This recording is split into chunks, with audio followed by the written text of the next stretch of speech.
Abonnez-vous sur votre chaîne OSR Monde et activez la cloche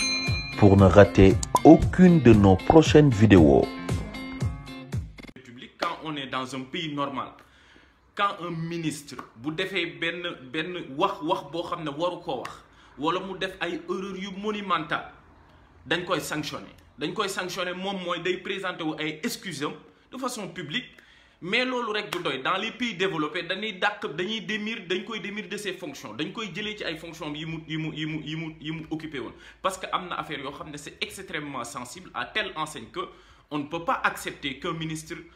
tient de tels propos. Loolu mënut nekk dans un pays normal, je suis en train de vous dire. Donc bu nekkee ministre du Sénégal yi ñi ci bari Aïssata Tall Sall, ministre de la justice et l'autre, il y a un autre aussi qui a tenu des propos di wax ne maanaam di bëgg détourner problème bi li nga xam ne Sénégal aujourd'hui ñu ngi koy dund ci problème mu xeet, problème mu askan, problème mu fu nit bokk. Aujourd'hui, ils ont posé les prémices. C'est l'État, c'est le gouvernement central qui a posé les prémices de ce débat-là. Parce que nous, ce sont des voix autorisées, ce sont des gens qui ont été nommés par le président de la République. Donc, en fait, fondamentalement, s'ils n'ont pas été sanctionnés, c'est que quelque part, l'exécutif a été d'accord avec eux dans ces propos-là. Lolo, c'est extrêmement important. Il faut que nous comprenions qu'on non est. Moi, je suis solo. Si nous avons dit lolo, vous voyez que exécutif, ils ont tenu ce discours. Après, à côté, il y a des journalistes qui ont relevé pour nous faciliter la communication. Parce que la communication est aujourd'hui le socle de tout. Parce que si vous voulez sonal nit ñi wala nga bëgg tënk nit ñi maanaam da ngay liggéey ci seen xel maanaam ce sont des rouages yoo xam ne c'est conceptuel maanaam ci concept yooyu ñuy liggéey ñoom ministres yi mënuñu koo def mais quelque part ñi nga xam ne ñoom ñoo ko mën a def ñoom ñooy ñi nga xam ne ñoom ñoo téye la communication les détenteurs c'est la presse en un mot et que Madiambal Diagne daf ci nekk une figure bu am solo. wolof waay maa ngi jégalu yaaram bu ma waxee tubaab rek maa ngi jégalu damay bëgg chaque instant sax di wax wolof pour ñëpp ñi nga xam ne dañuy déglu ñu mën a comprendre li nga xam ne dañ koy wax parce que liñ ci bëgg expliquer peut-être dina jéggi sax Sénégal mais dina laal Afrique ngeen mën a comprendre yenn dëkk yi lan moom moo tax ñu nekk ci situation wu xeex ñu nekk ci situation wu xulloo ñu nekk ci situation yoo xam ne aujourd'hui ñu bari dañ naan sax terrorisme moom moo fa am c'est extrêmement important moom moo tax nit ñi war ko xam tey bu ñu jëlee le débat ñu jëlee ko ci ministres yi aujourd'hui ñu dénk ko presse bi ñu mel ni Madiambal Diagne te bu ñu teelul addu yeneen médias ñoo xam ne ce sont des médias pro-gouvernementaux ñoo xam ne dañoo jege Macky Sall ils vont alimenter ce débat là parce que dafa am lu am solo boo leen bàyyi xel y a des jeunes am na ñoo xam ne dañuy wax naan am na ay jeunes yoo xam ne dañuy saaga ci internet bi dañoo am ay faux compte boo leen bàyyi xel médias Sénégal yëpp de façon unanime ñëpp dañoo doon condamné loolu chaque émission bu ñu am dinañ ne am na xale yu nekk ci réseaux sociaux yi saaga lañ fi nekkee Ousmane Sonko la ñu àndal dañuy saaga médias yëpp defoon ko une actualité ku nekk di ci wax lan moom moo tax ñu ne woon dañ doon dénoncer loolu dañ doon wax naan loolu noonu saaga yooyu ce n'est pas conforme ak suñuy valeur boo leen bàyyee xel maanaam topp dafa am solo ci kàddu li nga xam ne ñu ne loolu conformé wul ak suñu ay valeurs ñun ñëpp ñu condamné loolu de façon catégorique ñu ne loolu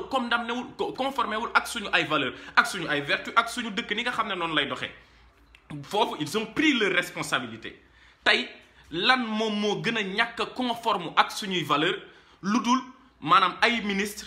ak ay journalistes yoo xam ne dañ leen a xam sur le plan même international ñuy génn di tenir ay propos yoo xam ne ce sont des propos génocidaires benn média condamné wu ko SYNPICS bi nga xam ne moom mooy syndiquer les journalistes condamné wu ko donc foofu noonu maanaam xel mën naa téye moom moo tax parfois ñi nga xam ne on est face à un système ce système là a toujours été là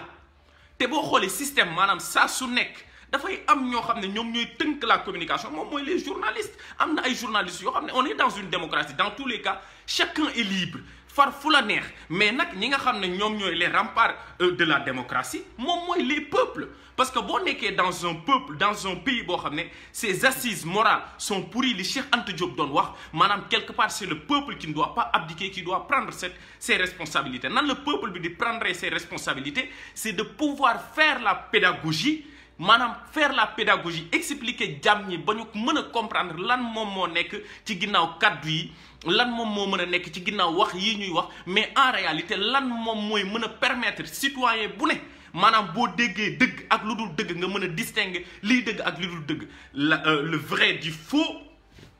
la bonne graine de l'ivraie loolu dafa am njëriñ parce que tey bu ñu toogee ñoom ñëpp kenn condamné wu ko donc nag c'est à nous aujourd'hui de prendre le relais maanaam ñu expliquer jàmm ñi lan moom moo tax gis nga pays sous-région bi boo xoolee Mali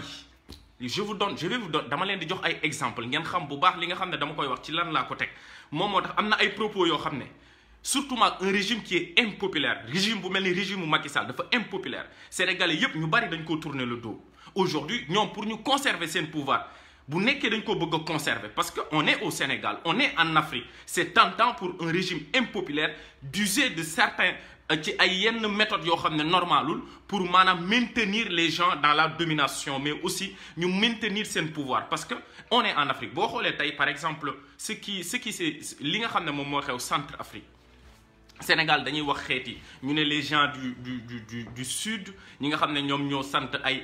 et c'est des faits Guy Marius Sagna génn na kaso defoon na conférence de presse wax ko mu ne nit ñi bu ñu leen jàppee ñi nga xam ne détenus yi dañ leen doon jàpp di leen laaj lan moom mooy seen xeet lan moom mooy seen sant fan ngeen bokk loolu noonu c'est que quelque part ñi nga xam ne ñoom ñoo jiite ñoom ñooy instrumentaliser ce débat là c'est eux qui font que maanaam débat boobu tey di exister dans un pays comme le nôtre suñu dëkk li ko caractériser moom mooy stabilité li ko caractériser moom mooy synergie boo xam ne ñi nga xam ne dañoo bokk xeet dañoo bokk waaso wala ñi nga xam ne bokkuñu xeet bokkuñu waaso ñun ñëpp dañoo nekk benn Sénégal moom mooy le seul pays boo xam ne ci Afrique occidentale française particulièrement pays boo xam ne maanaam jullit bi bu ko neexee mu xëy dem kër catholique bi jullee fa delluwaat këram loolu Sénégal lekk la am Sénégal moom mooy dëkk boo xam ne pat bu jotee jullit yi ñoom ñoo koy gën a fonk catholique yi parce que catholique yi ak ñun lenn lañ duñu ñaar waxuma la nag ñoo xam ne Sénégal loolu Sénégal rek la am ethnie maanaam Sénégal suñuy mag suñuy maam dañoo liggéeyal loo xam ne parce que après les indépendances ou bien pendant les indépendances suñuy mag ñi nga xam ne dañoo fekke woon jamono jooju dañoo xamoon ni tubaab yi bi ñu ñëwee en Afrique xamoon nañ ni ñun dañoo suude woon nekk lenn pour ñu déstabiliser ñu dañoo jël maanaam ay xeet kii lii la kii lee la maanaam jaxase jaam ñi ba ñu jaxasoo pour ñu mën a ñëw exploiter ñu pour ñu mën a ñëw dominer ñu parce que ce sont des questions yoo xam ne concept la ay concepts yoo xam ne dañ ko yàgg a def ci xelu nit ñi je vais vous donner un exemple concret pour ngeen xam lan moom moo tax ma ne problème xeet bi tubaab yi di ñëw dañ koo jaxase ci dëkk yu bari ci Afrique par exemple boo jëlee exemple bu mel ni Rwanda les Hutus et les Tutsis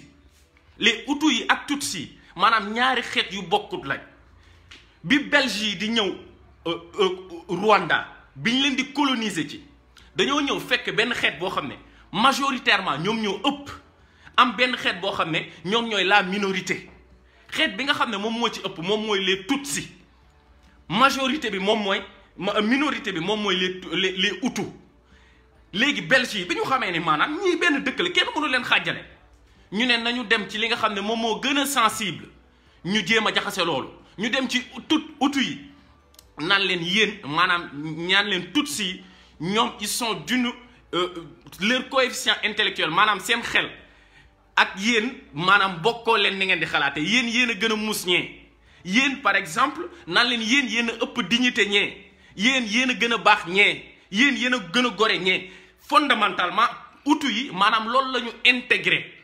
ba en 1980 bu ñu jógee ci bi ñuy ñëw bi ñu demee nag ba en 1994 bi ñu bëggee par exemple déstabiliser ce pays là de façon radicale bi ñu ko bëggee déstabiliser Hutus yi loolu noonu dañ ko yàgg a denc ci seen xel que ni ñoom ñoo gën Tutsi yi en 1994 maanaam le génocide bi ñu koy déclenché ci loolu la tàmbalee te bi ñu koy déclenché maanaam dafa amoon ay autorités étatiques yoo xam ne c'était des génocidaires ñoom ay génocidaires la ñu woon ñoom dañoo gëmoon ni pour ñu conserver seen pouvoir faaw ñu instrumentaliser corde yu sensible yooyu pour mën a déstabiliser dëkk bi loolee la ñu def bi ñu defee loolu maanaam boo xoolee tey li may wax par rapport ak suñu dëkk chaque jour dañuy doon ay voix yoo xam ne c'est autorisé ñoo xam ne dañoo nekk ci état xam ne ñoom ils n'ont aucune ambition pour leur peuple mais li nga xam ne loolu la ñu bëgg maanaam conserver seen pouvoir conserver seen ay privilèges te loolu nag maanaam lu mu leen jaral fondamentalement ñoom dañ koy def bi ñu defee ci loolu dañoo jóge ñi nga xam ne les autorités étatiques ñi nga xam ne ñoom ñoo jiite gouvernement bi dañoo passé dem à une étape supérieure maanaam médias yi tënk débat boobu amoon na utu yi dañoo amoon benn rajo comme ñu mel ni Madiambal Diagne rek tey dañoo amoon benn rajo boobu noonu c'était la radio des 1000 collines la radio des 1000 collines si je ne me trompe pas génocide bi muy commencé c'est en avril 1994 le 4 et le 5 avril 1994 ci radio des 1000 collines rajo boobu c'était une radio génocidaire ñoom ñoo annoncé que ni le 4 ak le 5 dina am ay affaires yu mag yoo xam ne dafay am ci dëkk bi boobu la ñu commencé génocide bi en 3 mois il y a eu plus d'1 million de morts chaque jour on a décompté plus de 10 millions de morts maanaam ci ay affaires yoo xam ne mënoon naa ñàkk mais justement amoon nañ ay dirigeants yoo xam ne maanaam amuñu woon ambition pour leur peuple ils n'avaient aucune ambition pour leur peuple loolu dafa am njëriñ mais justement am na yeneen dëkk yoo xam ne boo fa demee boo ñëwoon tey Sénégal mënuñu ñoo jaxase ci loolu ñun lenn lañ mais dëkk yi nga xam ne mënuñu leen jaxase ci loolu raison principale bi moom mooy le fait que l'Occident puisse avoir la mainmise sur les ressources stratégiques ci yenn dëkk yi loolu dafa am solo boo jëlee Sénégal lu yàggul dara découvrir nañ fa pétrole boo defee le lien ak li nga xam ne moom moo xew centre Afrique et c'est extrêmement important moom moo tax loolu la Aminata Traoré di wax mu ne dëkk yi suñu dëkk yi lu ñu doon bu ñu amee une société civile éveillée ñu xam ce qui se passe dans le monde li nga xam ne moom moo xew ci yeneen dëkk Afrique yi am na yoo xam ne yàlla dinañ ci musal dinañ xam ne maanaam ñi ci biti les occidentaux ñoom ñoo allié wu ak ñenn ci ñun pour maanaam maintenir la multitude la masse dans la domination bu jaree ñu rey dinañ rey bu jaree ñu faagaagal nit dinañ ko faagaagal bu jaree ñu tëj nit prison dinañ ko tëj prison loolu boo defee le corollaire mu nekk justement pour des raisons stratégiques nga ñëw centre Afrique dañoo am benn ressource bu am solo moom mooy le diamant am na ñoo xam ne ñu ngi seetaan live bi sax peut-être dégg ngeen ñuy wax jamonoy Bokassa bi mu nekkee jamonoy Bokassa fondamentalement ci lañ gën a xam ne sax centre Afrique dafa am diamant parce que moom dafa nekkoon empereur bu doyoon waar moom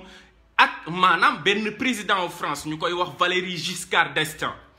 l'histoire des diamants du centre Afrique buñ ci yeggee di ngeen comprendre maanaam centre Afrique occidentaux yi xam nañ ni aujourd'hui foog nit ñi xam loolu dañoo nekk ci mondialisation bi ñu nekk et la France est en déclin géopolitique partout dans le monde partout la France elle est en déclin géopolitique loolu foog africains yi comprendre ko et ce qu'elle veut gagner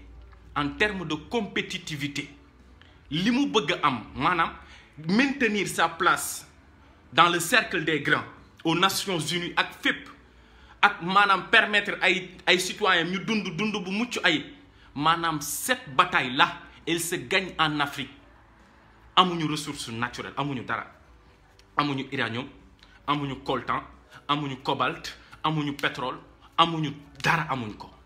loolu lépp ci ancienne colonie mi la am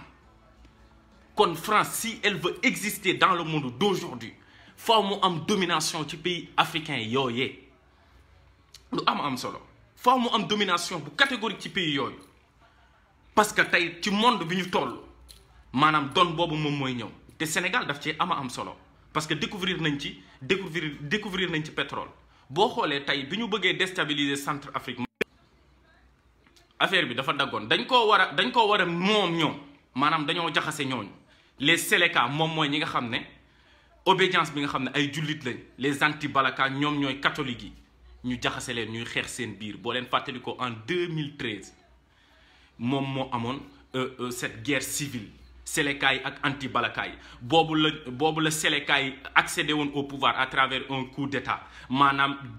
destituer le président Bouazizi moom moo fa nekkoon li ko waral du lenn te boo xoolee dëkk yooyu yëpp am problème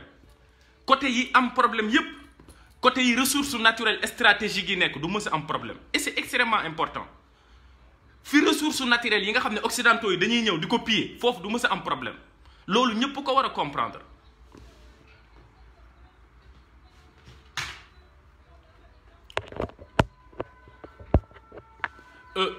li may ma dellu si waat affaire bi mooy dagg quoi. Je pense que daa am ñuy signaler live bi boo leen mënee kii ngeen aimé pour ñenn ñu comprendre parce que ñun en fait li ñuy wax c'est ça quoi pour que nit ñi comprendre li nga xam ne moom moo xew Afrique boo xoolee Centrafrique loolu rek moom moo tax ñu am problème yii ñu am tey maanaam jaxase les Seleka et les anti-Balaka aujourd'hui tey fi ñu nekk te seen ay ressources naturelles nit ñi les occidentaux ñu ngi koy piller jusqu'à aujourd'hui jusqu'au moment où je suis en train de vous parler donc maanaam la solution elle n'est pas militaire. La solution maanaam c'est de pouvoir permettre aux gens ñi nga xam ne maanaam dañ leen di exploiter la raison de leur problème boo demee Mali loolu nga fay fekk boo demee Mali xam nga wax naa leen Rwanda wax leen Centrafrique boo demee Mali loolu nga fay fekk te Sénégal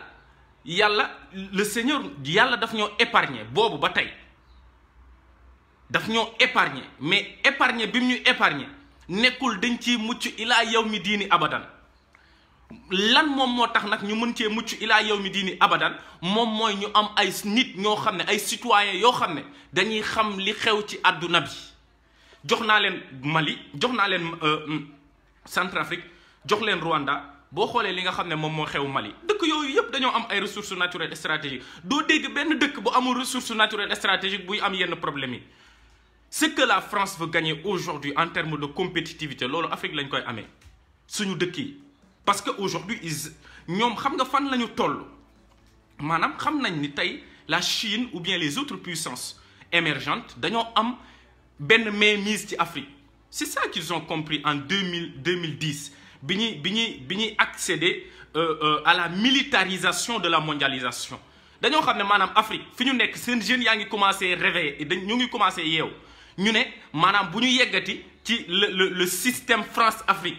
justement ce modèle était en train de mourir maanaam modèle boobu mënatul woon continuer comprendre nga c'était un modèle en perfusion mënatul woon continuer ñu ne actuellement li nga xam ne moom moo leen di gën a permettre ñu asseoir seen domination ci sunu dëkk yi maanaam nañu militariser la mondialisation foofu la ñu tolloon la phase de la militarisation de la mondialisation moom moo tax dëkk yëpp tey boo gisee jeunes yi ñu naan maanaam base française yi nekk Afrique na fa jugee base française yooyu la ca ginnaaw maanaam xam nañ ko boo demee Mali di nga ko comprendre boo ñëwaatee par exemple ci Mali boo xoolee ñan ñoom ñoo fa nekk ak ñan la France di liggéeyal et c'est important loolu noonu nit ñi xam ko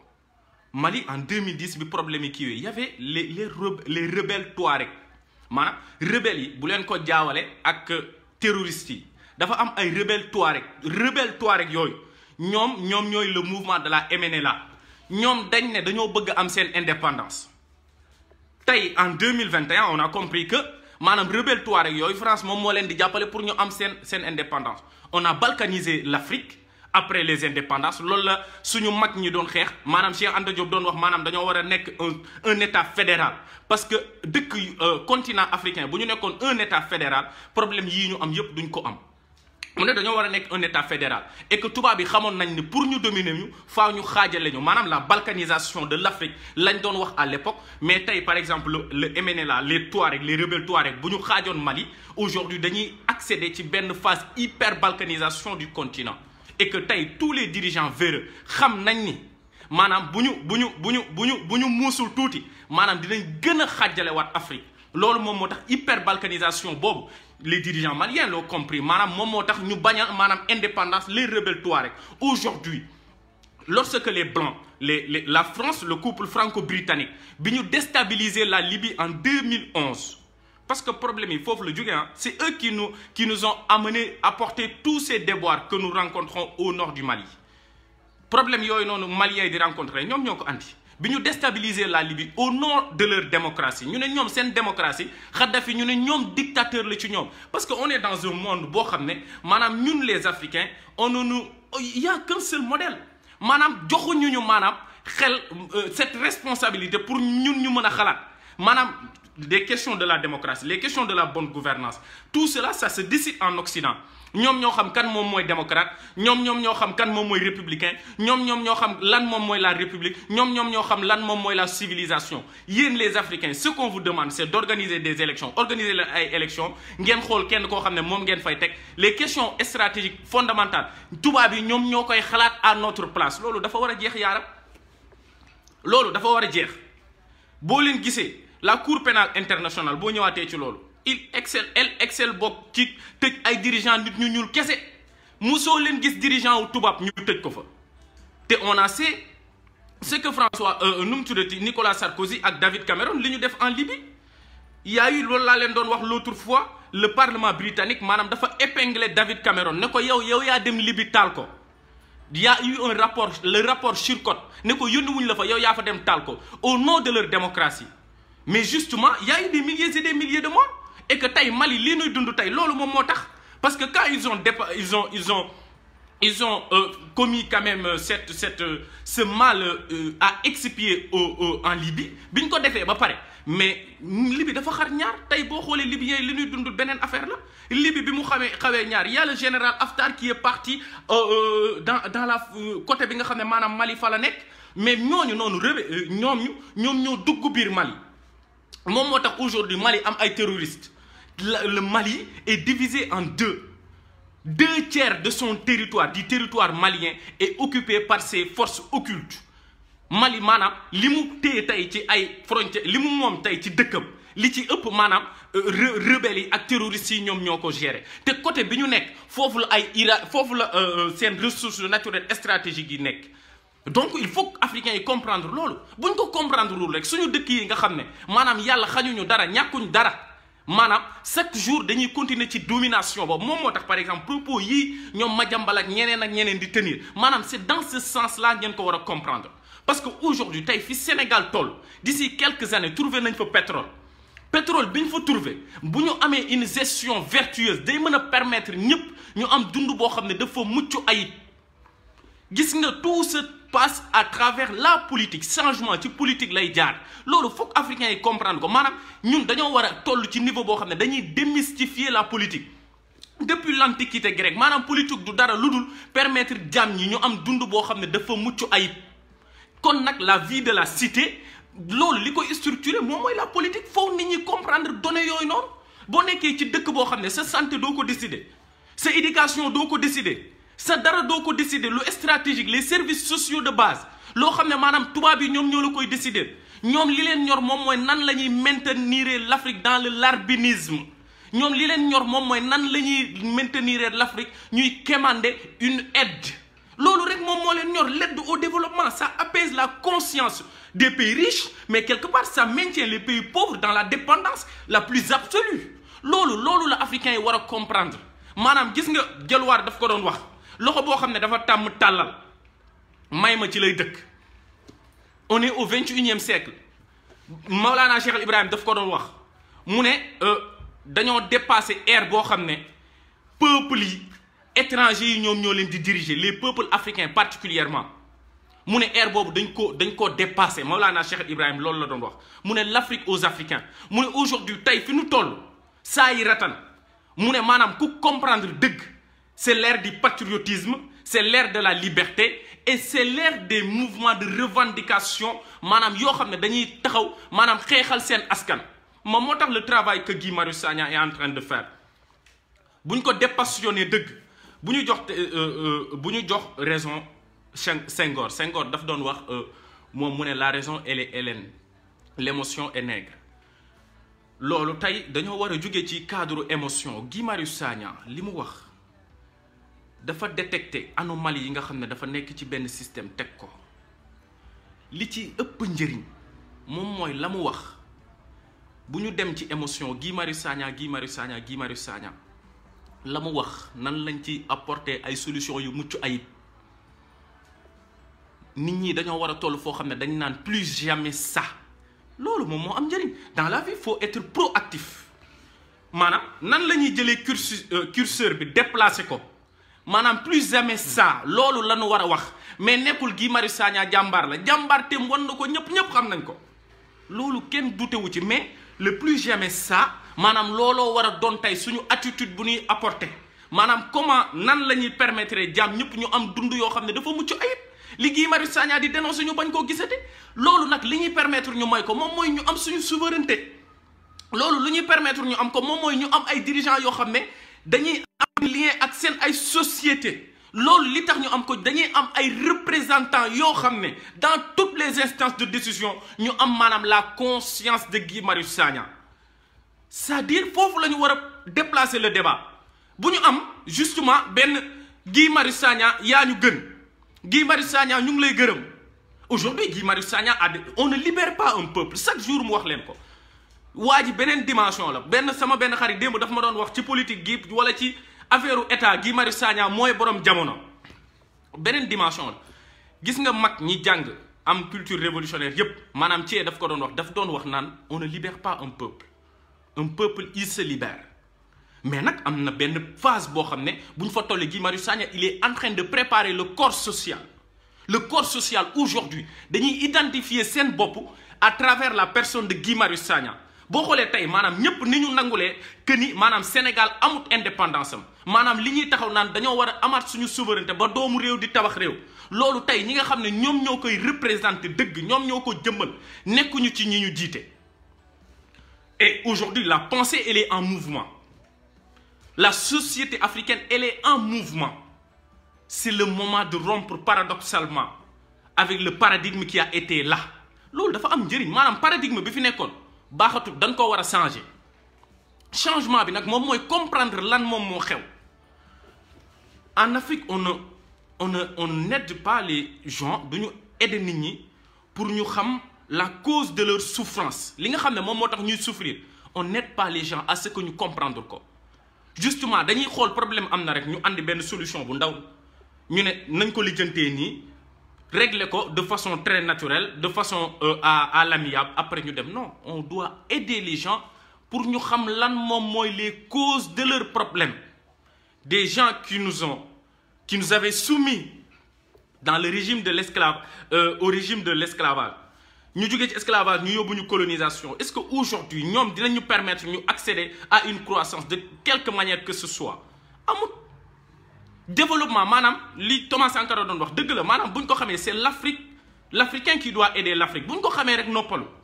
kon Guy Marius Sagna quand il parle Ousmane Sonko quand il parle de souveraineté quand il parle maanaam nan la ñuy def tey ba dans le système ultralibéral le système néolibéral tel qu'on les conçu maanaam mu ne aidewul africains yi ci la ñu doon te dañoo war a tollaat ci dëkk boo xam ne maanaam africains sénégalais yi la ñu doon maanaam dañuy jëlaat suñu souveraineté ba lépp lu mu mënti doon ñu koy définiral ci suñu bopp te tubaab yi du ñu wax maanaam nii ngeen di def wala nee ngeen ñu def jusqu'au jour d'aujourd'hui ba fi ma leen di wax